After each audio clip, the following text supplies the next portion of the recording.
Bonjour tout le monde, j'espère que vous allez bien. Bienvenue dans une nouvelle vidéo et surtout aussi bienvenue dans un nouveau concept que j'ai avec ma meilleure amie Maureen que vous connaissez déjà. Ça fait très longtemps qu'on l'a pas vue sur ma chaîne. Ah, bonjour quand même. Je suis sûre qu'elle vous a manqué. En plus, regardez comme elle est magnifique. Je dis ça à chaque fois, mais là plus que d'habitude. Genre elle s'embellit de jour en jour. Vous l'avez vu dans le titre aujourd'hui, on va lire vos pires anecdotes et du coup raconter aussi les nôtres. Donc avec Maureen, on va lire et on va un peu réagir, toujours bien sûr dans la bienveillance. De toute façon, je ne donne pas les prénoms des personnes qui m'ont envoyé leur anecdote. On est deux très longues et une qui est un peu plus courte. Et sachant qu'on doit aussi raconter une chacune. Allez, racontez-nous la première. C'est parti. Tout commence en 2019. J'étais en master d'art et de design. L'année où je devais effectuer un stage d'un semestre à l'étranger. J'en trouve un à New York, donc toute contente, je prépare le voyage, etc. Oh. J'arrive sur place après plusieurs heures d'avion et je prends le taxi. Le chauffeur était adorable, il a attendu que le proprio du Airbnb vienne jusque la voiture pour ne pas que je sois seule dehors à 23h. Ça c'est ça c'est gentil. Il me dit de ne pas sortir le soir seule ici, chose qui ne me rassure pas alors que je viens d'arriver. Mon logement était situé à Brooklyn dans le sud, à la limite de Coney Island.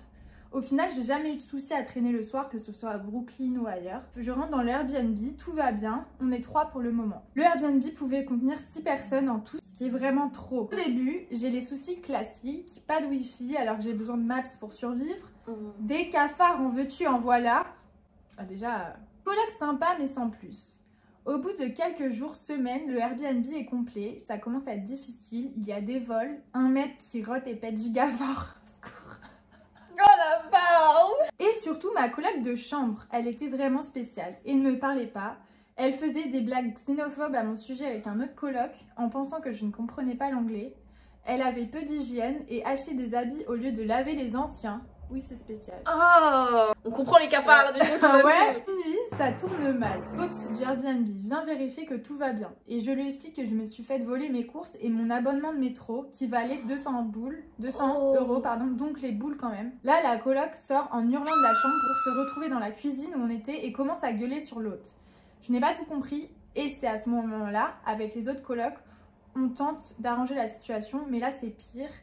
Elle s'en prend à moi et que à moi en disant que depuis le début, je fais semblant de mal parler anglais et que je suis une espionne de la CIA. Pardon, c'est drôle. Finit par tenter de me frapper. Les autres colocs m'ont alors gardée dans leur chambre. Nuit affreuse, elle crie, hurle comme pas permis. Je suis dans un pays que je ne connais pas pour mes études, je ne demandais rien et je me retrouve face à une personne qui me hait d'une telle force. Alors forcément, cette nuit, j'ai bien pleuré. La police arrive, ils ne peuvent rien faire car les personnes louant un logement ne peuvent pas être mis dehors. Donc l'hôte et la police ne peuvent pas agir. C'était donc à moi de partir. Super. Attends, l'hôte elle peut pas genre virer une personne de chez elle alors que c'est l'hôte? Bah ouais, carrément. Enfin, parce qu'ils ont déjà payé. Je sais pas trop au niveau des contrats comment c'est. Ah oui, c'est vrai que ouais, ça dépend comment c'est signé. L'hôte m'a amené chez un de ses amis que je ne connaissais pas pour passer la nuit. Là, super, je me dis je vais aller chez un homme que je ne connais pas dans une ville que je ne connais pas, mais j'ai pas d'autre solution sinon c'est la rue ou éventuellement le palier. Donc j'y vais, le logement est insalubre, je suis censée dormir dans le lit crade de quelqu'un que je ne connais pas et qui n'était pas là car il bossait de nuit, ouf, pire nuit. Ah bah super. Ah ouais non c'est encore pire. Horrible. Je pars à la suite de ce lâche à mon stage où j'explique tout à la directrice qui est un amour. Elle m'a donné ma journée et elle m'a accueilli chez elle. Je suis allouée. Son mari était là-bas, s'est occupé de moi, m'a fait des crêpes. Heureusement que j'avais ces deux personnes avec moi, vraiment des amours, plein de bienveillance. Ouais. Il y a toujours du bon des fois dans le malheur par moment, parfois, mais heureusement oui. Le mari était français, il m'aide à trouver un autre logement. Donc le lendemain, je trouve autre chose, un logement vraiment mieux où on n'était que 2 dedans. J'ai toujours pas mes affaires. Ah oui. Elles sont restées à l'ancien Airbnb vu que je devais partir vite pour pas me faire frapper par l'autre folle. C'est fou quand même. Donc le soir, j'y retourne en me disant peut-être que ça se passera bien, que je vais juste récupérer mes affaires. Elle a dû y aller avec la boule au ventre. Attends. Je préviens l'autre qui était censé être avec moi pour m'aider. Voilà, normal. J'arrive, personne. Donc au bout d'une heure à attendre, j'entre pour faire mes affaires et je ne vois pas la folle. Je me dis nickel, je vais pouvoir faire ça tranquille. Mais comment elle a pu rentrer? Bah elle avait des clés encore, je pense. Ah encore? Bah ouais, j'imagine. Elle est arrivée en furie, en me hurlant de partir, en me disant que je ne suis qu'une espionne, blablabla, évidemment, tout ça en anglais. À l'époque, je ne parlais pas aussi bien que maintenant. Devinez comment j'ai progressé. quand t'es dans de telles situations, tu parles hyper bien anglais, ça vient tout seul. Ouais, tu m'étonnes. Tu sais, c'est l'instinct de survie en fait. C'est clair. Genre ton cerveau il débloque des capacités que tu savais pas que t'avais. Je me défends tout en continuant de faire mes affaires, mais ça marche pas. Elle crie, mais vraiment elle crie. Une voisine vient m'aider. Donc ouais, ça devait être hyper bruyant quoi. Ouais, la voisine elle a dû dire il y a un meurtre là. Elle aussi c'était un amour et les colocs rappellent la police. Je fais mes valises malgré tout le bordel pour partir vite. La police arrive, me pose des questions, etc. Bah, tant mieux s'ils prennent plus de temps cette fois. Finalement, ils ont pu agir en décidant d'amener la fille à l'hôpital psychiatrique pour se faire ausculter. Ah, quand même. Je sais pas ce que j'en pense moi. J'ai regardé un film il y a pas longtemps où en fait trop facilement ils jettent les femmes dans des asiles, tu vois. Même si là, même moi de base j'allais dire elle a peut-être un problème psychologique. Mais c'est vrai que tout de suite asile, c'est j'espère qu'après elle est pas enfermée, tu vois. J'espère qu'il y a un peu ce côté libre, tu vois. Même si clairement elle avait l'air d'avoir un problème, tu vois. C'est pas encore une fois comment ça se passe aux États-Unis. Ouais, c'est ça en fait, on peut pas comparer à la France. Mais genre où est sa famille à cette femme, tu vois. Ils partent et l'autre me commande un taxi pour que je rentre à mon autre Airbnb. C'est tout ce qu'il aura fait pour moi, mais au prix du taxi, je prends. Je n'ai plus jamais entendu parler d'elle. J'ai fini mon voyage, il me restait 2-3 mois à faire. Comme il fallait, et malgré tout, j'ai vécu une expérience géniale. Un voyage incroyable malgré ce périple. Je n'ai jamais eu de nouvelles de l'hôte et de son assistant, ni de la fille. La seule chose dont je me souviens, c'est qu'elle était vraiment étrange. Elle devait avoir 35-40 ans, je crois. Sur son Instagram, elle faisait que des photos très limites où elle en montrait limite trop. Elle avait mis moins de 18 dans sa bio. Faites attention au Airbnb où vous allez si vous allez en voyage. Ça, c'est une conclusion avec laquelle je peux être que d'accord. Genre vraiment, moi, ça c'est un truc qui me fait flipper avec les Airbnb, justement parce que tu sais pas. En vrai, ils peuvent mentir sur les photos. Ça peut être un truc dégueulasse. Moi, déjà, je prends jamais avec des inconnus parce qu'il y a trop cette phobie. Justement, genre là, moi, cette histoire, mais moi, c'est ma phobie. J'aurais tellement voulu avoir un peu plus de contexte et d'histoire sur cette femme, genre qu'est-il arrivé par la suite. Heureusement qu'au final ton séjour il s'est bien terminé. Ça fait une anecdote au final à raconter, c'est des genres de trucs. J'espère que t'en rigoles maintenant et que ça t'a pas trop trauma et que tu peux potentiellement retourner à Brooklyn sans problème. J'espère que tu t'en es remis. Cœur sur toi. Merci pour ton anecdote. Merci. C'est une des pires anecdotes de ma vie, mais également la plus marquante. Ça m'a vraiment donné une leçon de vie et c'était le but. J'aime bien quand ils font des petites introductions comme ça fait un peu genre en mode suspense. J'ai quitté mon copain parce que ça n'allait plus entre nous, c'était une catastrophe, ça se dégradait de plus en plus et ça faisait plusieurs mois que je lui disais qu'il fallait qu'il change, mais il ne faisait rien, alors je suis partie. Seulement un autre mec est rentré dans l'équation et je l'ai vu comme un sauveur, sauf qu'en fait il s'est avéré que c'était le pire manipulateur et mythomane que la Terre n'ait jamais connu. Et moi là le mot sauveur et après suivi par manipulateur, meuf mais ça me fait tellement penser à... On va lire la suite, mais en fait pour moi à partir du moment où justement t'as un mec qui vient dans ta vie, qui fait sauveur, qui a cette aura, c'est que derrière justement ça peut être manipulateur, mais j'en ai parlé dans ma vidéo où je parlais des manipulateurs, mais c'est continuons, vrai, surtout dans un moment où des fois tu es un peu fragile. Ouais, fragile. Ils savent, ils voient, ils vont fragile, ils font genre je peux. On va voir la suite, hein, ça se trouve on se trompe. J'ai commencé à lui parler en tant qu'amie. Seulement après on a flirté ensemble. Et je n'en suis pas fière car j'étais encore avec mon copain, mais j'étais vraiment perdue, malheureuse. Le mec en question me disait qu'il fallait que je le quitte, je suppose le mec, qui n'était pas fait pour moi, que c'était un manipulateur et un pervers narcissique. Mate la projection. T'as ordonné ma chaussée là. Dude, look yourself in the mirror. Ouais, c'est ça, c'est moi le meilleur manipulateur. En fait. Mais ça en fait ça c'est trop des triggers que maintenant on sait reconnaître des phrases comme ça. Et un mec qui te dit ça maintenant on sait, tu vois. Mais des fois on est naïf. C'est horrible de devoir tomber dedans pour s'en apercevoir. Ouais, bah en vrai c'est comme ça qu'on apprend, mais bon. Après d'un côté, pour la défense de ce mec, même si j'ai pas envie de prendre sa défense, en effet, faut prendre une décision. Tu peux pas garder les deux. Donc quoi qu'il arrive, il fallait prendre une décision. La meilleure était de prendre aucun. Mais à ce moment-là, c'est pas facile de voir. Mon copain, donc du coup, qui devenait son ex, a découvert mes messages avec ce mec et s'est senti trahi et tout de même a voulu qu'on reste ensemble. Mais j'avais déjà pris ma décision et j'étais aveuglée par l'autre mec. C'était hyper passionnel entre nous. Oh my god! I'm projecting my own life! Donc c'était hyper passionnel entre nous, trop même, et c'était quelqu'un bien évidemment d'indisponible émotionnellement et qui soufflait le chaud et le froid, ma peur de l'abandon en PLS plus ma dépendance affective en fire. Girl! Faut que je t'envoie un message après ça parce que... Non mais je me reconnais trop, c'est fou. Donc il s'est passé des choses avec ce gars qui m'avait dit qu'il avait une ex avec qui il était encore en contact, car c'est son premier amour et qu'il est resté 8 ans avec. Le red flag, je l'ai ignoré. Franchement, faut qu'on fasse une liste de red flags à la fin de cette vidéo parce qu'il y a trop de red flags. Et donc bref, on se voit souvent, on s'attire énormément. Enfin, c'était vraiment incroyable. Au niveau des sensations que je ressentais avec lui, c'était décuplé fois 1000. Mais par contre, niveau sexe, donc il m'avait vendu du rêve, c'était juste nul. En plus de ça, il était même pas du tout bien monté. Bon, ça en soi, ouais, même si t'es pas bien monté, tu peux te débrouiller. Mais vas-y, ceux qui vendent du rêve alors que c'est nul, genre, vaut mieux fermer ta gueule. En plus, il avait grave misé là-dessus, bon. Le pire, c'est que c'était clairement pas mon genre de mec. Je m'étais dit, lui, jamais de la vie. Beau parleur fois 1000. Le genre de mec qui te dit, je dis jamais des choses que je ne pense pas ou pour faire plaisir. PTDR. Pour gonfler l'ego. Ouais, c'est en mode genre, si je te le dis, c'est que je suis sincère, genre vraiment. À qui je parle. Ouais, MDR. Mais à d'autres. À d'autres. Là, je commence un peu à partir en vrille parce que je commence à faire des rêves où on me prévient clairement que ce mec n'est pas fiable. Il y a des esprits qui viennent te voir dans tes rêves, tu vois. Faut les écouter. C'est pas dans le monde physique. Ouais. Bah, voilà. On est protégé par des êtres supérieurs qui viennent nous aider comme ils peuvent. Hein. Même pas une semaine après, ma pote qui le croise à la salle avec une meuf. Et là, ça fait tilt dans ma tête. Je lui envoie juste un message en mode « C'était bien la salle ?»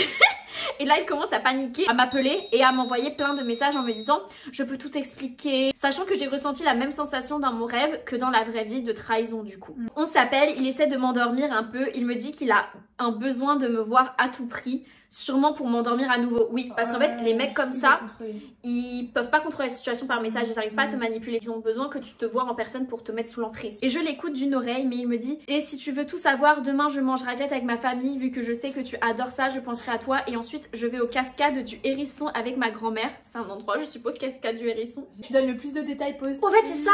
Pour après, encore une fois, embellir. Le surlendemain, j'ai une intuition de ouf qui me fait aller sur son profil de son ex, où je n'étais jamais allée auparavant.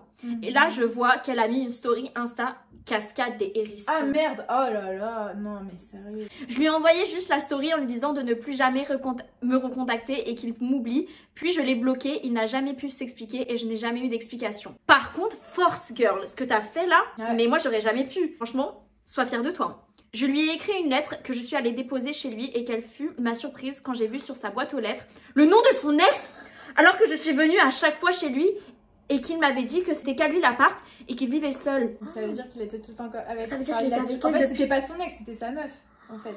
Le mec menait clairement une double vie. Par la suite, il m'a stalké sur les réseaux, puis a fini par me bloquer en voyant que finalement, je me suis remise avec mon copain. Ah, donc avec l'ex, ok. Aujourd'hui, je vis ma meilleure vie avec mon copain. On s'aime encore plus qu'avant. Cette histoire m'a fait grandir tout comme lui.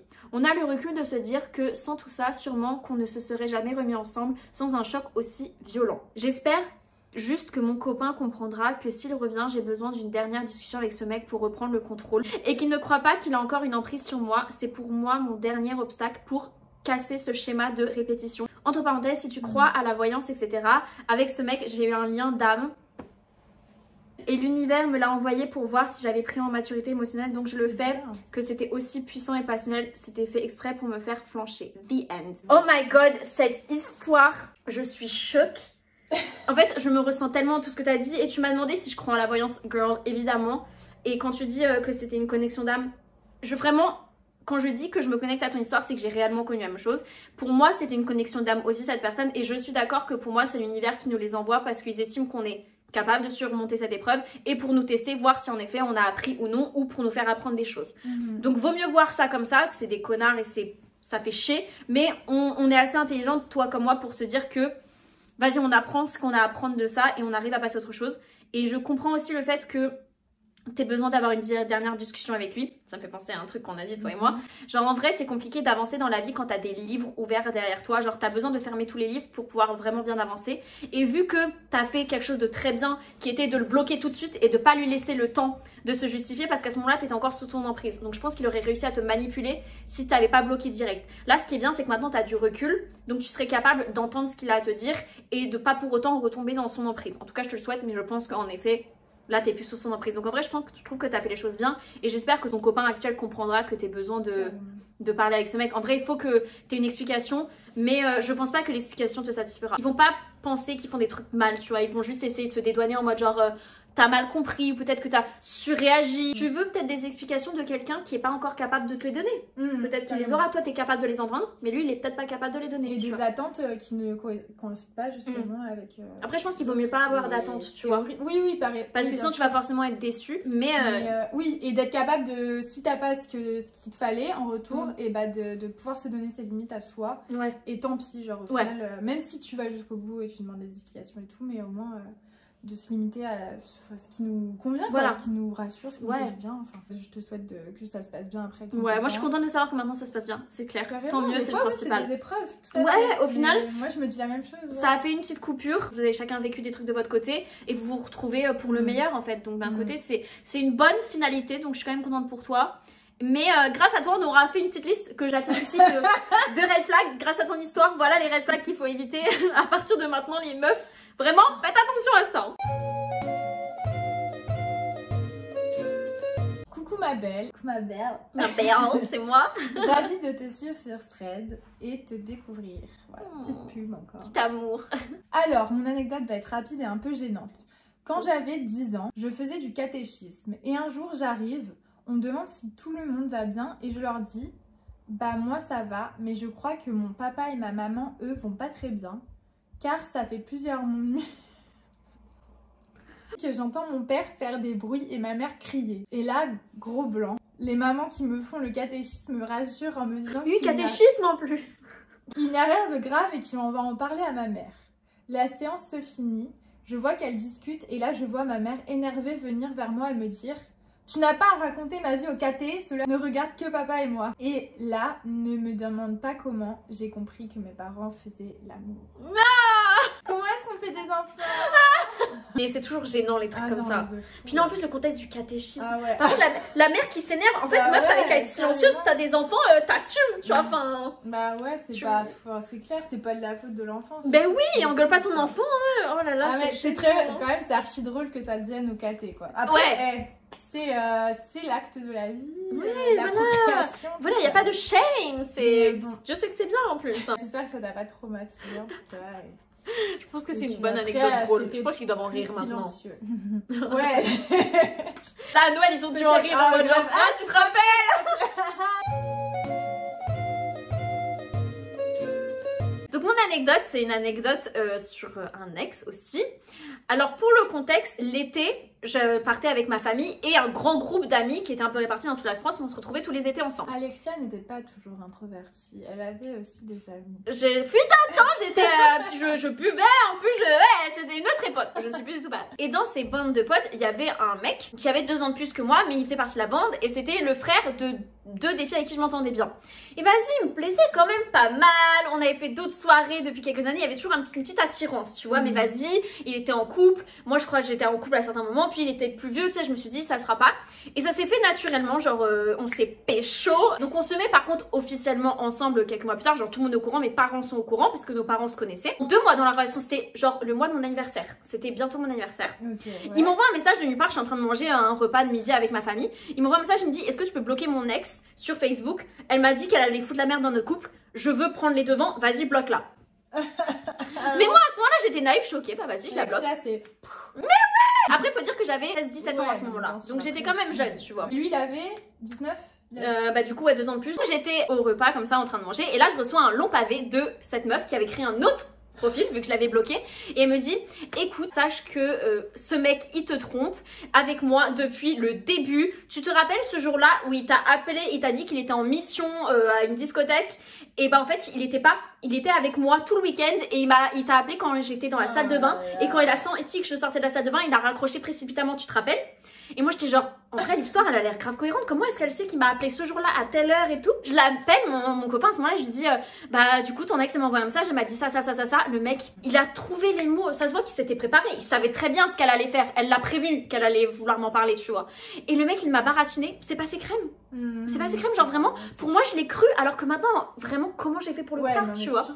Mais il m'a dit non vraiment elle te dit de la merde, elle veut juste nous séparer, elle est jalouse parce que, ah oui j'ai oublié de le dire ça. Mais c'est vrai que le contexte dans lequel on s'est mis lui et moi, Il était en gros, il la voyait elle, mais il m'a dit qu'ils étaient pas ensemble. Il m'a dit t'inquiète pas, on est juste sex friend, genre on n'est pas en couple, tu vois. Mais je pense qu'elle, ça l'a piqué en mode genre bah on se fréquentait. Peut-être qu'en fait ils étaient en couple et il m'a menti, ça je ne saurais pas. Mais donc je comprends qu'elle, elle était un peu piquée. Bon, moi je lui ai rien fait en soi. Bref, donc j'ai totalement cru tout ce qu'il m'a dit. 4 mois plus tard, il me quitte, mais genre comme une grosse merde. Donc je lui dis au revoir, je trouvais qu'il était bizarre. Je lui dis ça, t'es sûre, tout va bien? Il me dit oui, tout va bien. Donc il me met dans le train. Ça fait 1 heure que je suis dans le train, il m'envoie par message.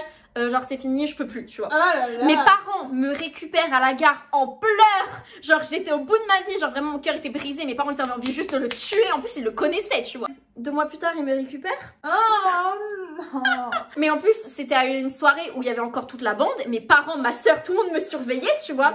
J'ai flanché parce que bah je l'aimais le mec. Bon, au final 3 mois plus tard on s'est séparés, mais vas-y, cette fois-ci je m'en foutais, ça m'avait rien fait. J'ai appris donc l'été d'après, donc ça faisait donc 1 an. Ses sœurs sont venues me voir et qui m'ont dit oui, on était au courant qu'il te trompait depuis le début, même après qu'il t'ait appelé, il t'ait justifié, il continuait à te tromper. Il t'a trompé pendant toute ta relation et on était au courant, mais on t'a pas dit parce que c'était notre frère, tu vois, et on estimait que c'était à lui de te le dire et que tu nous croirais pas, etc. Donc voilà, et je l'ai revu et le mec était fiancé et il m'a dragué, il m'a fait des allusions. Il m'a fait des allusions en mode ouais, tu vois, genre on pourrait aller dans une chambre et tout, genre comme quoi les mecs comme ça ne change pas. Et pas pour shade, mais ce mec s'est marié avec cette femme et il l'a trompé aussi. Ah merde. Une fois qu'ils étaient mariés et qu'ils avaient des enfants. Oh là là. Donc au final je suis très contente d'avoir évité cette personne là. J'aurais pu finir ma vie avec cette personne. Mais vraiment un menteur comme jamais quoi. Et il a bien fait son truc parce que j'étais naïve, moi je l'ai cru. Tout ce qu'il m'a dit, moi je le croyais. Trop naïve, vraiment trop naïve. Mais vous étiez vraiment ensemble? Oui, pour le coup, c'est lui, genre il m'a dit on est ensemble. Toute sa famille me connaissait, toute ma famille le connaissait vu qu'on partait en vacances tous ensemble. Il m'avait invité chez lui, chez ses parents. Enfin, il y avait vraiment ce côté officiel. Mais officiel, je te trompe quand même, tu vois. Alors, parce que moi du coup j'ai des interrogations. Ce message, je me rappeler, enfin de toute façon cette histoire je la connaissais, mais je sais plus si c'était en mode pour t'avertir. Juste meuf, en gros ma belle, tu sais que, non, je pense qu'il y avait aussi un peu le shade en mode elle voulait d'un côté m'avertir, mais surtout elle voulait me séparer de lui parce qu'elle voulait le garder. Oui, parce qu'ils étaient ensemble a priori. Ou tu sais pas s'ils étaient ensemble parce que bah, moi, je sais pas s'ils étaient ensemble. Moi il m'a toujours dit qu'ils étaient que sex friends, mais en fait c'est maintenant en racontant l'histoire, je me dis mais en fait ça se trouve ils étaient en couple et du coup la meuf bien sûr, elle voulait récupérer ce qui lui appartenait. Mais en vrai genre moi elle je lui en veux pas parce qu'en vrai je comprends, en vrai moi je passe un peu pour la méchante. En fait c'est ça, dans l'histoire ça peut être toi qui... Exactement, moi je passe pour la méchante dans l'histoire, donc je comprends que elle en gros elle a rien à se reprocher, on n'était pas potes, donc vas-y elle fait bien ce qu'elle veut. Et en vrai j'aurais juste, moi je m'en veux à moi de pas l'avoir écouté elle et d'avoir évidemment en plus j'étais jeune. En vrai elle pour moi elle a rien fait de mal, elle a voulu être honnête, elle a voulu dire les choses, bien sûr qu'elle a voulu récupérer le mec en même temps. Voilà, je peux comprendre, tu vois. Ah mais c'est sûr, bah c'est ça, enfin après si elle avait pas dit en mode on est ensemble, tu vois, il y avait peut-être ce côté égo aussi. Si elle t'avait juste prévenu en mode bah tu sais ce mec j'étais avec lui et il m'a trompé, donc fais attention, tu vois. Toujours difficile de savoir sur quel pied danser, mais bon, l'instinct c'est pour ça, maintenant quand on grandit bah en fait c'est plus maintenant j'en rigole et en vrai maintenant je m'en fous, j'ai passé outre. Certes ça m'avait détruit à l'époque, tu vois, mais en fait maintenant c'est juste des leçons de vie, tu vois, genre ça te permet de grandir et d'apprendre des choses, tu vois, genre tu te dis ah bah il y a certains types de mecs genre c'est non quoi. Après je crois que c'est la seule et unique fois qu'on m'a trompée, sinon toutes les autres fois je suis pas au courant. C'est le seul de mes ex qui m'a trompée. Bon après c'est clair que ça crée un petit manque de confiance en soi et c'est vrai que ça explique peut-être pourquoi j'ai du mal à faire confiance et que j'ai toujours l'impression que peut-être potentiellement on va me tromper. Après il y a aussi le passif des parents, comme ça c'est encore autre chose. Mais ouais ça crée, ça forge une personne. Ça crée des traumas mais ça forge une personne aussi. Du coup ça me concerne pas moi directement, mais ma mère, mais j'étais quand même dedans.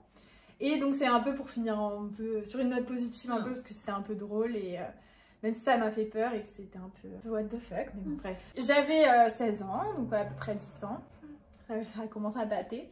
Et c'était mon premier voyage en train. Voilà, je te regarde parce que du coup c'est le mot train, je te rappelle pas. J'avais déjà pris le train mais là c'était la première fois vraiment que je le prenais seule pendant un long trajet parce que j'allais voir ma marraine qui habitait dans le sud.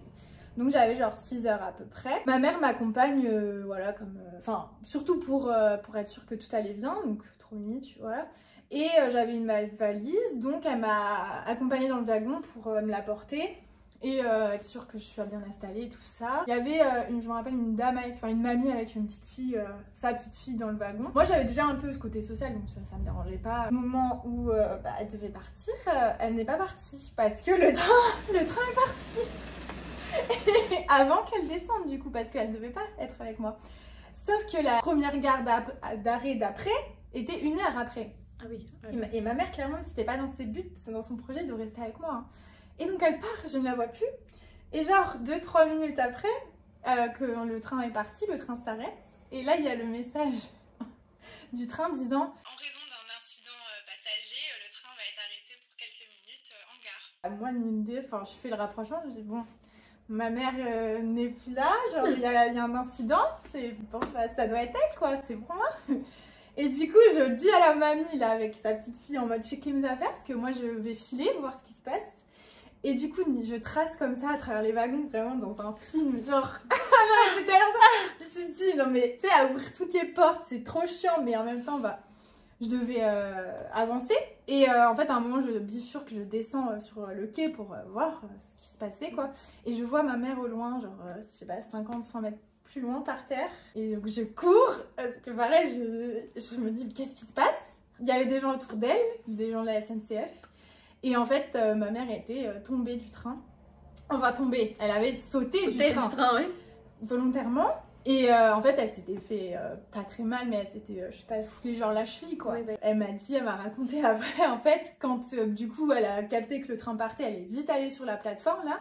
Et elle a dû, je sais même pas encore maintenant, est-ce qu'elle a appuyé sur un bouton, elle a forcé, parce que ça s'ouvre pas comme ça, j'imagine, quand le train est en mouvement. Ouais. Est-ce qu'il y avait un contrôleur ou pas? Enfin bref, toujours est-il qu'elle a réussi à sauter. Mais le train, il allait certes pas très vite, mais quand même, avec le mouvement, même, enfin ouais, voilà. C'est quand même tir de jauger, quoi. Ouais, elle est quand même tombée, quoi. C'est pour ça que je l'ai retrouvée à plusieurs centaines de mètres. Et du coup, ouais, ça m'a fait une bonne frayeur sur le moment. Ça me fait rire parce que vous vous ressemblez vraiment tellement.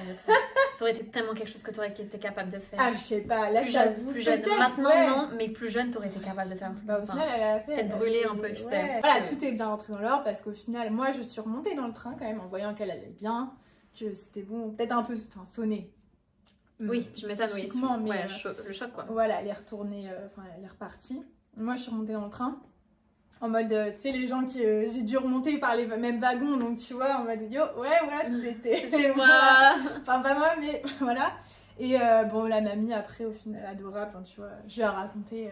C'était bien, je suis arrivée à destination. Mais c'était une bonne entrée en matière, disons, pour ce premier voyage. Donc... On avait déjà fait une vidéo, bah, une des dernières vidéos qu'on a fait ensemble.